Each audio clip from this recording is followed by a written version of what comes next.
Welcome back. Prior to the pandemic, the disability community advocated to work from home as a reasonable accommodation, and it was often denied. But now, with ongoing stay-at-home orders in many U.S. states and cities, working from home has been normalized and modified work schedules. And managers are, of course, seeing that being in the office is not the only path to collaboration and creativity.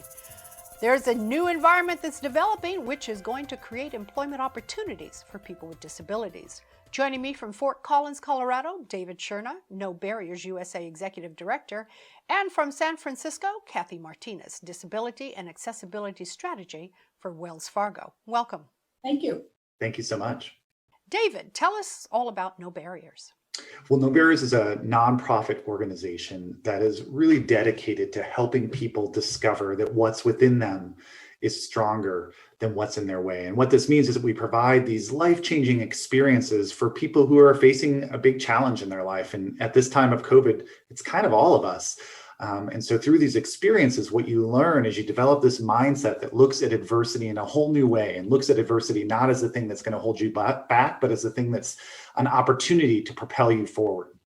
Why was it created? Well, I started the organization with a small team of folks. Some people may know the first blind climber to make it to the top of Mount Everest and the 7 summits, Eric Weinmeier. He is one of our co-founders. We started the organization based on this belief that we should be united by the barriers we face, and that we should all learn to use those barriers as opportunities to grow and develop and to live a life of purpose. Every year you have a No Barrier Summit. How has that changed this year with all that's going on with COVID? Great question. Yeah, the summit's usually this extraordinary in-person experience, and this year it's going to be an extraordinary virtual experience. So we've moved all of our speakers and performances to the online environment, all of our coursework that you can take to the online environment. And what we're excited about is this means that everyone around the world, for the first time ever, will literally be able to participate in some way. And in the process, learn to tap into that light inside of us that knows anything is possible. And speaking of tapping into the light and what's possible, Kathy, you were born blind and you've had a lifetime of experience as a person who's used accommodations in the workplace. How has all of this evolved? Well, a lot of it started with the signing of the Americans with Disabilities Act in 1990, and that law is actually turning 30.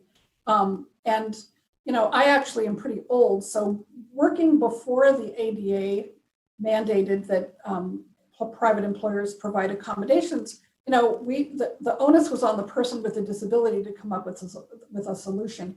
The ADA has allowed society and the person with a disability to meet halfway. So my accommodation at the bank happens to be a screen reader, which reads the text on my computer screen.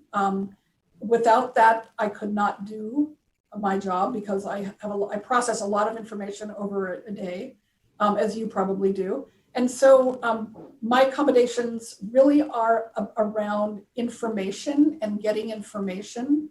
But public services like banks and restaurants and websites, like, for example, we're all shopping online now.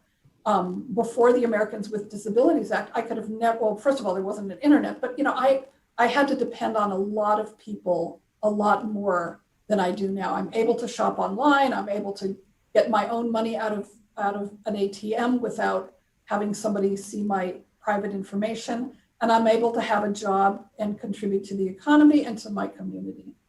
And it's interesting that you said that early on. Actually, it was the person with the disability who had to come up with a solution. To accommodate people who are differently abled. But just because you have a disability doesn't mean that you're not capable. Right. Yeah, so true. I mean, it's this idea that actually once you get the accommodation, whatever that accommodation might be, that it's just a tool to help you thrive, right? Like all of us at some point in our lives, many of us are going to have a disability. It's just a fact of life. And so how do we let people, no matter what their abilities, be able to thrive and bring their best selves to work every day? The fact that the thing about accommodations, I always like to point out, is that we all require accommodations. You came into work assuming that you would have a chair, and And some people need light. I mean, I don't really need light to do my work. So, we all have accommodations. The accommodations for the general public, however, are standard operating practice. So the goal of the work that we're doing at Wells Fargo is to weave in accessibility and disability consciousness, just weave that into our culture and into our products and into our zeitgeist, to make disability a part of our diversity agenda, because things that get invented or designed for people with disabilities ultimately help everybody. Exactly, exactly. And that's something that I don't think many people realize until they perhaps become disabled or need an accommodation. So, Kathy, talk to me about the workplace environment and how accepting people were when they started working with you. Everybody has needs, right? So, some days I have to cover for people who, have a sick kid or have a sick parent. Other days I have to ask people to read something to me. So I think if we look at a job and realize that there are essential functions that have to get done, and then there are more peripheral functions, that we can ask for help, or, I think that in the workplace, we help each other a lot more than we think we do, right? Can you cover for me here? Can you cover for me there? When I first started working with non-disabled people, which was quite a while ago, it isn't something to get used to. People have to ask questions. I think that's fair. People are typically afraid to ask the wrong question, but we always find out that we have many less differences and much more in common than you would think. I mean, I happen to be a parent. I happen to be a musician. I have other identities than just my blindness.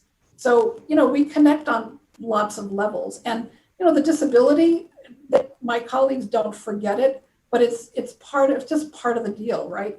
Just like they may have, a sick parent, or, we accommodate each other all the time. So I think that, yes, I have become part of my team, and I think my disability is just another, part of the workday. Has the pandemic created some employment opportunities for people with disabilities?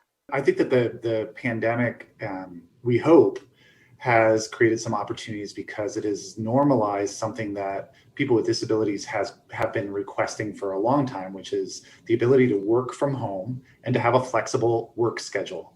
And I think we can all relate to that right now. Many of us are working from home and have a pretty darn flexible schedule because we have to. And so our hope is that because this is becoming the norm, and a lot of the big businesses are saying this is not going to change once we have a vaccine for COVID. This is going to become the new norm of how business is done, flexibility and ability to work from home. And that will open the doors for people with disabilities, hopefully, to have a lot more opportunities for employment. And Kathy, given the high unemployment rate, why should companies focus on hiring people with disabilities? Yeah, maybe. I think we lost Kathy's audio connection. Okay.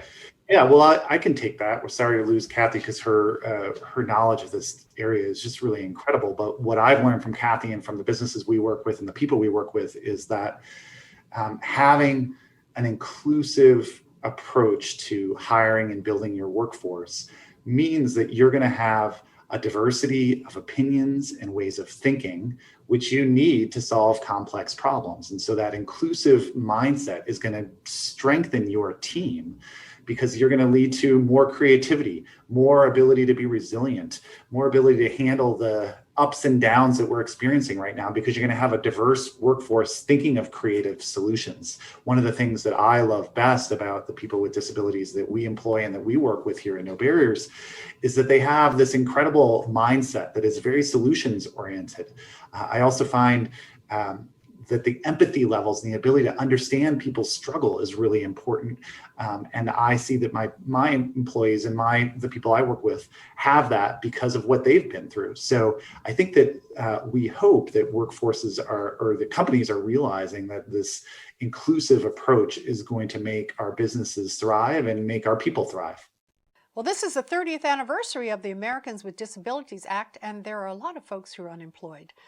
But I always say that disability just means that you're differently abled and uniquely abled as all of us are. My guests have been Dave Shurna, the No Barriers USA Executive Director, and Kathy Martinez, Disability and Accessibility Strategy for Wells Fargo. Where can we go for some more information? You can go to nobarriersusa.org. Thanks so much for joining me. Thank you very much. Thank you. There's more to come on Talk with Audrey. I'll be right back.